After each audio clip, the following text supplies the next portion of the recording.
Hello dear student, स्वागत है आप सभी का आपके अपने YouTube channel news with S4S में। डियर स्टूडेंट्स, इस वीडियो में हम बात करेंगे झारखंड एकेडमिक काउंसिल जैक के द्वारा जारी किए गए कक्षा 10 के विषय सामाजिक विज्ञान के मॉडल सेट 2। ठीक है, तो अगर आप अभी तक पिछली वीडियो को नहीं देखे हैं तो इस वीडियो को देखने के बाद ज़रूर देख लें। तो चलिए शुरू करते हैं आज के इस वीडियो को। यहाँ तक आप इजी में अपने आप में जानते होंगे, सामान्य निर्देश अगर नहीं जानते हैं तो आप एक बार पढ़ लें। बिना टाइम गंवाए करते हैं वीडियो को शुरू करने से पहले फ्रेंड्स, अगर आप हमारे चैनल पर नए हैं तो प्लीज़ चैनल को सब्सक्राइब कर बेल आइकन जरूर दबा लें ताकि आने वाले वीडियो की नोटिफिकेशन सबसे पहले आपको मिल सके। तो फ्रेंड्स आइए देखते हैं आज का पहला प्रश्न। उम्मीद है आपको क्लियर दिख रहा होगा।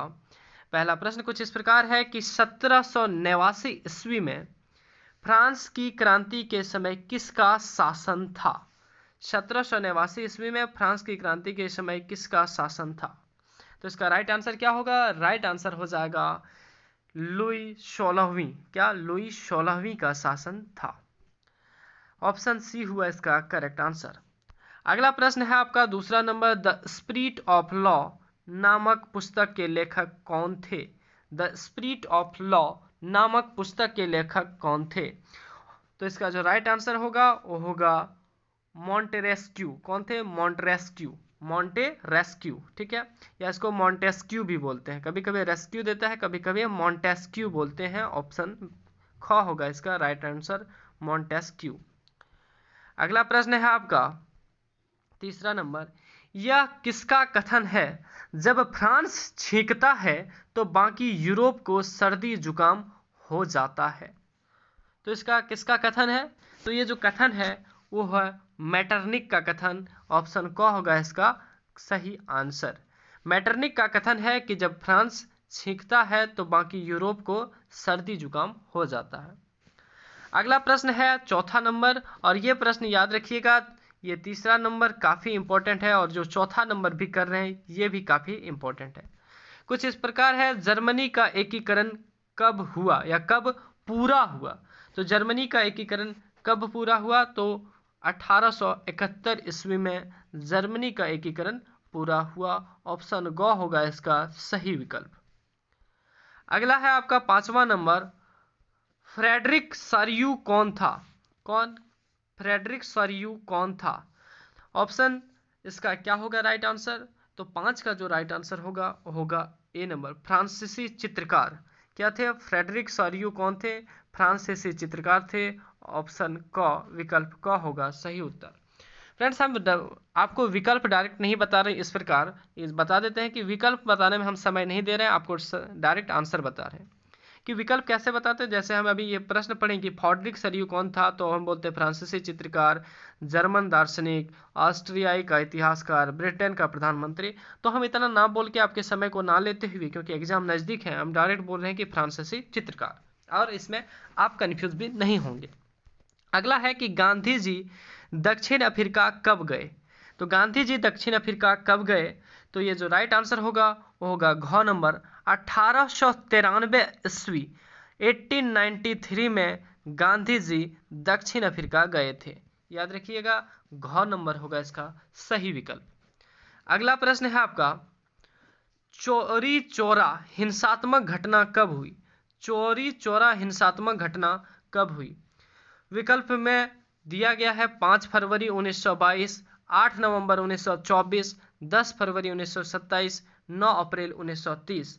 तो इसका सही उत्तर क्या हो जाएगा? 7 का जो सही विकल्प होगा वो होगा 5 फरवरी 1922 को चोरी चोरा का हिंसात्मक घटना हुआ था। 5 फरवरी 1922 को। और ये प्रश्न है काफ़ी वेरी इंपॉर्टेंट। याद रखिए, जिसमें इंपॉर्टेंट बोलते हैं उसे जरूर याद कर लीजिएगा। अगला है आपका 8वां नंबर। रॉलट एक्ट कब पारित हुआ? यह भी प्रश्न है काफ़ी इंपॉर्टेंट। तो रॉलट एक्ट जो पारित हुआ था वो कब हुआ था? तो रॉलट एक्ट हमारा 1919 ईस्वी में पारित हुआ था, जालियांवाला बाग हत्याकांड के टाइम 1919 में। यह भी प्रश्न है काफ़ी महत्वपूर्ण। वैसे तो इसमें जितने भी प्रश्न दिए जाते हैं मॉडल सेट में सभी महत्वपूर्ण ही होते हैं। आप सभी प्रश्न को कर ले तो काफ़ी अच्छा होगा, क्योंकि आपके मॉडल सेट से ही अधिकतर क्वेश्चन आपके बोर्ड एग्जाम में आएंगे। अगला प्रश्न है 9वां नंबर कि वंदे मातरम गीत किस पुस्तक से लिया गया है। वंदे मातरम जो गीत है वो किस पुस्तक से लिया गया है। तो वंदे मातरम गीत किससे लिया गया है, आनंद मठ से। किससे लिया गया है, आनंद मठ नामक एक पुस्तक है जिससे वंदे मातरम गीत लिया गया है। इसका सही विकल्प हो जाएगा ऑप्शन क। अगला है बापू किन्हें कहा जाता है। ये प्रश्न जो नहीं जानते हैं वो बेकार के लिए पढ़ते हैं। खैर आपको बुरा लगे तो सॉरी, लेकिन ये प्रश्न का आंसर आप कमेंट सेक्शन में देंगे, हम इनका जवाब नहीं देंगे। ठीक है, जवाब हम कमेंट सेक्शन में इसका लगा देंगे कि क्या होगा राइट आंसर। ठीक है, अगला प्रश्न है सामीप्यता के आधार पर संसाधन कितने प्रकार के होते हैं। तो सामीप्यता के आधार पर संसाधन कितने प्रकार के होते हैं, तो 11 का हो जाएगा ए नंबर, 2 प्रकार के होते हैं सामीप्यता के आधार पर। विकल्प क होगा इसका सही उत्तर। अगला प्रश्न है आपका 12 नंबर कि निम्नलिखित में से किस राज्य में सीढ़ीदार खेती की जाती है।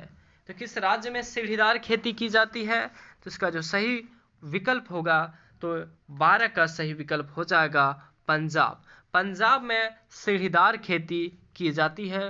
विकल्प क होगा इसका सही उत्तर। अगला है पूर्वी तट के नदी डेल्टाओं पर किस प्रकार की मृदा पाई जाती है। तो पूर्वी नदी के तट डेल्टाओं पर किस प्रकार की मृदा पाई जाती है, तो ये जो मृदा पाई जाती है वो होगा जलोढ़ मृदा पाई जाती है पूर्वी नदी के तट और डेल्टाओं पर। ऑप्शन ग होगा इसका सही विकल्प। अगला है किस मृदा को रेगर या स्वतः जुताई वाली मृदा भी कहते हैं। ठीक है, थोड़ा सा ऊपर कर लेते हैं। प्रश्न है कि किस मृदा को रेगर या स्वतः जुताई वाली मृदा भी कहते हैं। तो इसका राइट आंसर हो जाएगा काली मृदा को। काली मृदा ऐसी मृदा होती है जिसे रेगर मृदा भी कहते हैं और इसे स्वतः जुताई वाली मृदा कहते हैं। अगला प्रश्न है आपका 15वां नंबर, इनमें से कौन सा संरक्षण तरीका समुदायों की सीधी भागीदारी नहीं करता है। कौन सा संरक्षण का तरीका समुदायों की सीधी भागीदारी नहीं करता है। तो 15 का क्या हो जाएगा, 15 का होगा बीज बचाओ आंदोलन। ऑप्शन ग होगा इसका सही विकल्प। समुदायों का सही से भागीदारी संलग्न नहीं करता है कौन, बीज बचाओ आंदोलन। अगला प्रश्न है आपका 16वीं नंबर कि भारत जैव विविधता में समृद्ध देश है। विश्व की कितनी प्रतिशत उपजातियां भारत में पाई जाती है। एक बार और प्रश्न को समझिए कि भारत जैव विविधता मतलब अनेक विविधताओं वाले देश में है, समृद्ध देश है। विश्व की कितनी प्रतिशत उपजातियां भारत में पाई जाती है। तो 16 का जो सही विकल्प होगा वो होगा आपका क नंबर सही विकल्प।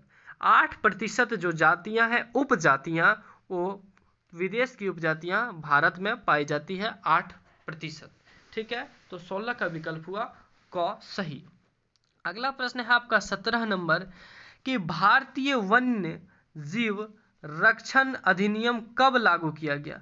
तो भारतीय जीव या भारतीय वन्य जीव अधिनियम कब लागू किया गया। तो ये जो अधिनियम लागू किया गया था वो 1972 में किया गया था। विकल्प ग होगा इसका सही। अगला है आपका 18 नंबर कि भारत में बहुउद्देशीय नदी परियोजनाओं को आधुनिक भारत का मंदिर किसने कहा। भारत के बहुउद्देशीय नदी परियोजनाओं को आधुनिक भारत का मंदिर किसने कहा। तो ये प्रश्न भी है काफ़ी इम्पोर्टेंट, और ये जो कहा था वो कहा था जवाहरलाल नेहरू ने। विकल्प ग होगा इसका सही उत्तर। भारत की जो नदी बहुउद्देशीय नदी परियोजना है उसे आधुनिक भारत का मंदिर किसने कहा गया था, जवाहरलाल नेहरू ने। अगला प्रश्न है आपका 19वीं नंबर, दामोदर नदी घाटी परियोजना किस राज्य में स्थित है। तो दामोदर नदी घाटी परियोजना किस राज्य में स्थित है। तो 19 का राइट आंसर हो जाएगा ए नंबर, झारखंड राज्य में स्थित है दामोदर नदी घाटी परियोजना। और ये प्रश्न है इंपॉर्टेंट, क्योंकि ये इंपॉर्टेंट इसलिए है क्योंकि ये आपके झारखंड से रिलेटेड है, याद रखिएगा। अगला प्रश्न है आपका 20 नंबर, सरदार सरोवर बांध से कौन सा राज्य प्रभावित होता है? काफी बार एग्जाम में पूछा गया कि सरदार सरोवर बांध कौन सा राज्य प्रभावित होता है? तो 20 का होगा सही विकल्प बी नंबर, मतलब ख नंबर, गुजरात। गुजरात जो है सरदार सरोवर बांध से काफी ज्यादा प्रभावित होता है। अगला है आपका औसत आय या प्रति व्यक्ति आय की गणना किस प्रकार की जाती है? तो प्रति व्यक्ति आय की गणना किस प्रकार की जाती है? तो ये जो प्रकार है वो होगा देश की कुल आय को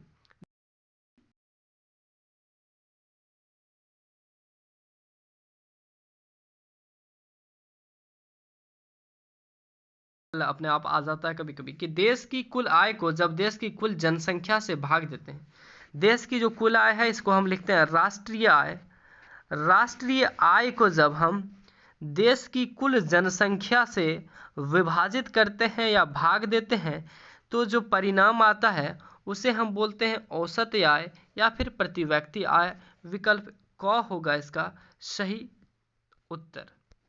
अगला है आपका 22 नंबर कि विभिन्न देशों के वर्गीकरण में करने के लिए विश्व बैंक किस मापदंड का प्रयोग करता है?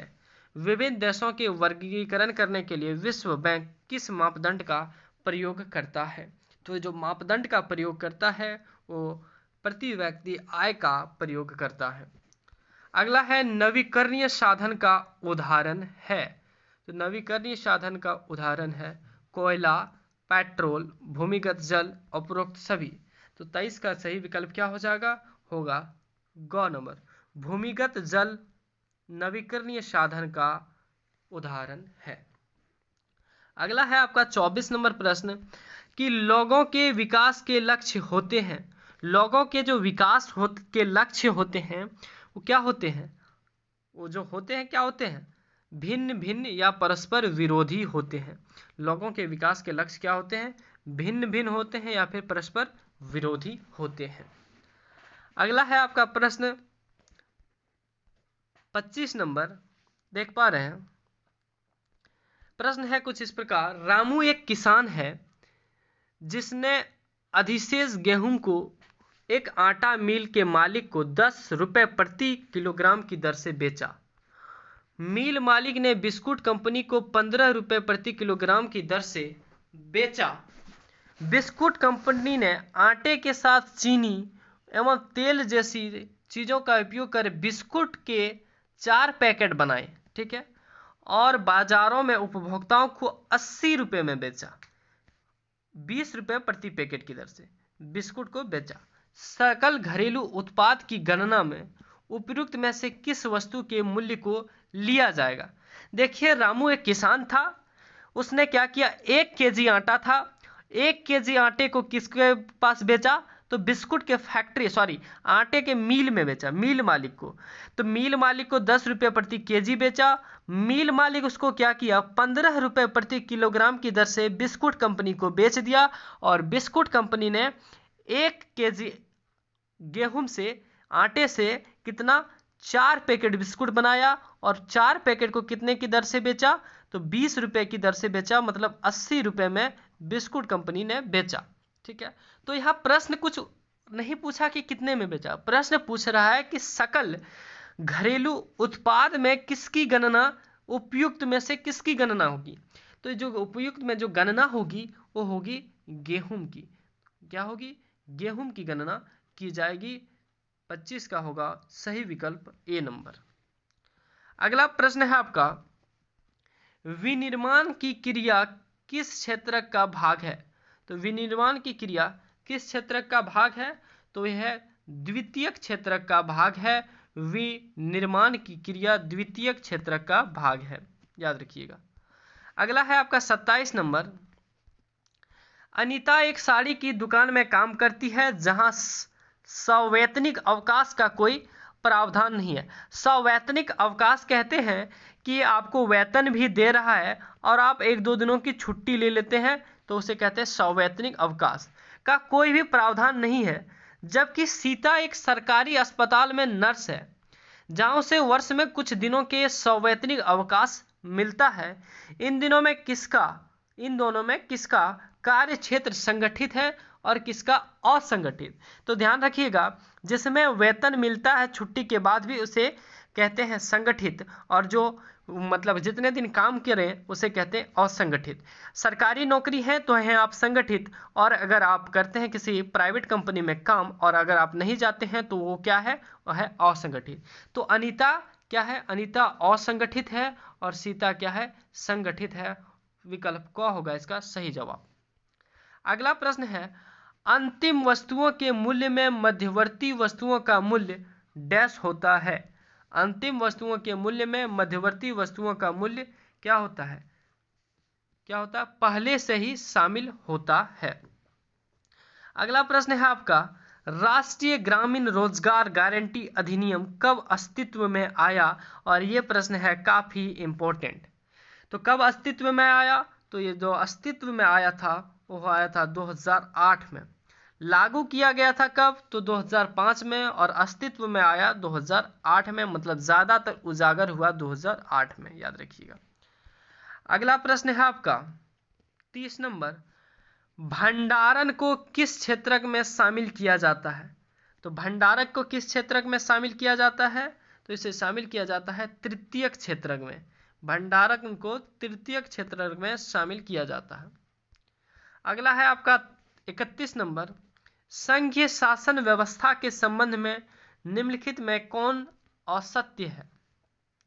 तो कौन सा असत्य है, तो इसका सही विकल्प हो जाएगा ख नंबर, क्षेत्र विविधताओं को का सम्मान करना, देश की एकता की सुरक्षा करना और उसे बढ़ावा देना, ये सही विकल्प है।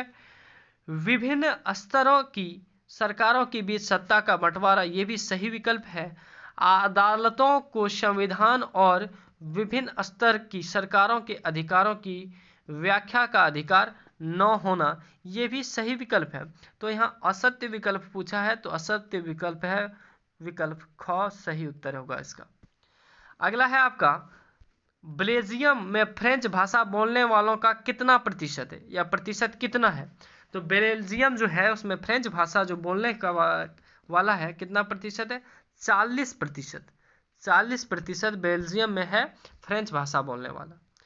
अगला प्रश्न है, श्रीलंका में तमिल को कब राजभाषा घोषित किया गया। तो श्रीलंका में तमिल को कब राजभाषा घोषित किया गया, तो इसे किया गया 1956 ईस्वी में श्रीलंका में तमिल को राजभाषा घोषित किया गया। अगला प्रश्न है 34 नंबर, कि संविधान में कुल कितनी भाषाओं को अनुसूचित भाषाओं का दर्जा दिया गया है। तो कितनी भाषाओं को दिया गया है, तो 22 भाषाओं को किसमें दिया गया, अनुसूचित भाषाओं का दर्जा दिया गया है। विकल्प घ होगा इसका सही जवाब।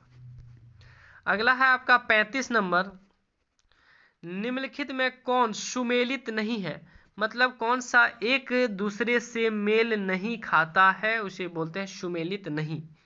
भारतीय संघ, राष्ट्रपति, राज्य, उपराष्ट्रपति, नगर निगम, मेयर, ग्राम पंचायत में सरपंच या फिर मुखिया। तो कौन सा सुमेलित नहीं है, तो सुमेलित नहीं है ख नंबर। देखिए भारतीय संघ में मतलब भारत के क्या होते हैं, राष्ट्रपति होते हैं। तो उसी प्रकार आपके क्या होने थे, राज्य में होते हैं राज्यपाल, राज्य में क्या होते हैं, राज्यपाल। नगर निगम में मेयर होते हैं, सही है। ग्राम पंचायत में सरपंच या फिर मुखिया होते हैं। तो इसका सही विकल्प क्या हो जाएगा, विकल्प ख होगा इसका सही जवाब। अगला प्रश्न है आपका, 7 पार्टी अलायंस का गठन किस देश में किया गया था। इसे कहते हैं सप्तदलीय गठबंधन, ठीक है। तो 7 पार्टी अलायंस का गठन किस देश में किया गया था, तो किस देश में किया गया था, ये जो देश था वो था नेपाल में किया गया था 7 पार्टी अलायंस का गठन। अगला प्रश्न है आपका 37 नंबर, कि बोलीविया किस महादेश में अवस्थित है। बोलीविया किस महादेश में अवस्थित है, तो बोलीविया जो अवस्थित है वह है लातीनी अमेरिका, क्या है, लातीनी अमेरिका में अवस्थित है, याद रखिएगा। विकल्प ख होगा इसका सही जवाब, लातीनी अमेरिका। अगला है आपका, बोलीविया में जलयुद्ध नामक आंदोलन का नेतृत्व किसने किया था। जलयुद्ध नामक आंदोलन का नेतृत्व किसने किया था, तो जो नेतृत्व किए थे उनका नाम था 7 party alliance, SPA, 7 party alliance. ठीक है, ख नंबर होगा इसका सही विकल्प। अगला प्रश्न है आपका 39 नंबर, इनमें से कौन सा कथन असत्य है? तो ये जो कथन असत्य है, आइए देखते हैं। राजनीतिक दल राजनीतिक पक्ष लेते हैं जबकि दबाव समूह राजनीतिक मसलों की चिंता नहीं करते हैं। ये विकल्प बिल्कुल गलत है। दबाव समूह कुछ लोग तक ही सीमित होते हैं जबकि राजनीतिक दल का दायरा ज़्यादा लोगों तक फैला रहता है। ये विकल्प आपका सही है। दबाव समूह सत्ता में नहीं आना चाहते जबकि राजनीतिक दल सत्ता हासिल करना चाहते हैं। ये भी सही है। दबाव समूह और राजनीतिक दल समान प्रकृति के हैं। ये भी विकल्प सही है। तो कौन सा विकल्प असत्य है? तो विकल्प क जो है असत्य है, इसलिए इसका सही विकल्प आंसर हो जाएगा क नंबर। अगला और इस सेट का अंतिम प्रश्न 40वां नंबर प्रश्न है, और अभी तक आप चैनल पे नए हैं और चैनल को सब्सक्राइब नहीं किए हैं तो प्लीज़ नीचे जाकर सब्सक्राइब बटन को क्लिक कर सब्सक्राइब कर बेल आइकन को जरूर दबा ले ताकि अगली वीडियो की नोटिफिकेशन सबसे पहले आपको मिल सके। तो क्या है अंतिम प्रश्न आपका, नेपाल में SPA 7 पार्टी अलायंस ने किसे अंतरिम सरकार का प्रधानमंत्री चुना था? तो अंतरिम सरकार का प्रधानमंत्री कौन था? तो था गिरिजा प्रसाद कोइराला। कौन था? तो SPA 7 पार्टी अलायंस जो कि नेपाल में अंतिम प्रधानमंत्री कौन था? गिरिजा प्रसाद कोइराला। तो उम्मीद है आपको वीडियो अच्छी लगी होगी। आपने 40 प्रश्न कर लिया है और वीडियो अच्छी लगी होगी तो प्लीज़ अपने दोस्तों के साथ जरूर शेयर करेंगे। साथ ही नए वीडियो की नोटिफिकेशन के लिए आप चैनल पर जुड़े रहेंगे। मिलते हैं फ्रेंड्स नेक्स्ट वीडियो में, तब तक के लिए धन्यवाद। जय हिंद, वंदे मातरम।